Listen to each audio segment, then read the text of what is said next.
बाबा साहब ने 26 जनवरी 1950 को कहा था कि हम विरोधाभासों से भरे जीवन में प्रवेश करने जा रहे हैं।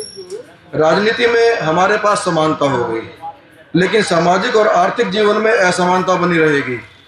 राजनीति में हम एक व्यक्ति, एक वोट, एक मूल्य को मानेंगे, पर सामाजिक और आर्थिक ढांचे में एक व्यक्ति, एक मूल्य से इनकार करते रहेंगे। अगर हम इस विरोधाभास को लंबे समय तक बनाए रखते हैं तो जो लोग इस असमानता से पीड़ित हैं वे इस राजनीतिक लोकतंत्र की इमारत को उखाड़ फेंकेंगे जिसे हमने इतने परिश्रम से खड़ा किया है।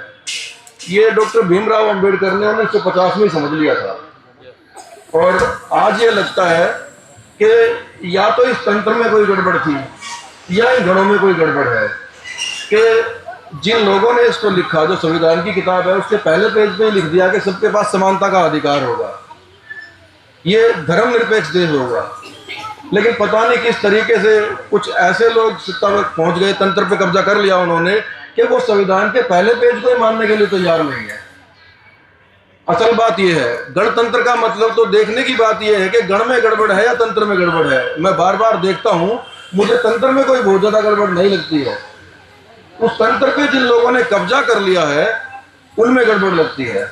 संविधान तो साफ तौर से कहता है, हमें आज यहाँ मस्जिद में बैठ के ये बताना, ये दिखाना पड़ रहा है कि हम सब भारतीय एक हैं, हिंदू, मुस्लिम, सिख, ईसाई। अरे जो सच्चाई है वो दिखाने की जरूरत क्यों पड़ रही है?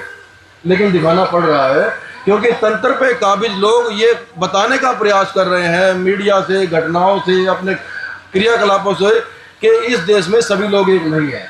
हम बता रहे हैं कि इस देश में सभी लोग एक है।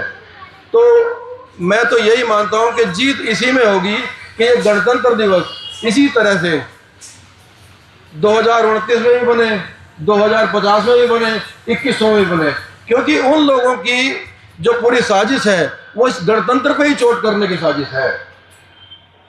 आपको ये मानना होगा कि स्वतंत्रता पे चोट का कोई मामला नहीं है, गणतंत्र पे चोट कर दी तो स्वतंत्रता पे चोट आ ही गई।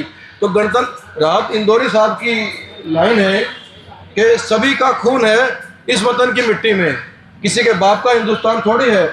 उस आदमी ने कुछ सोच समझ के ही कहा होगा, उसने सारा माहौल देखा होगा, इसलिए वो बोलने पे मजबूर हुआ होगा। जो मैं भी आज यहाँ बोलने पे मजबूर हुआ हूँ वो वही चीज़ है जो राहत इंदौरी साहब ने देखी होगी।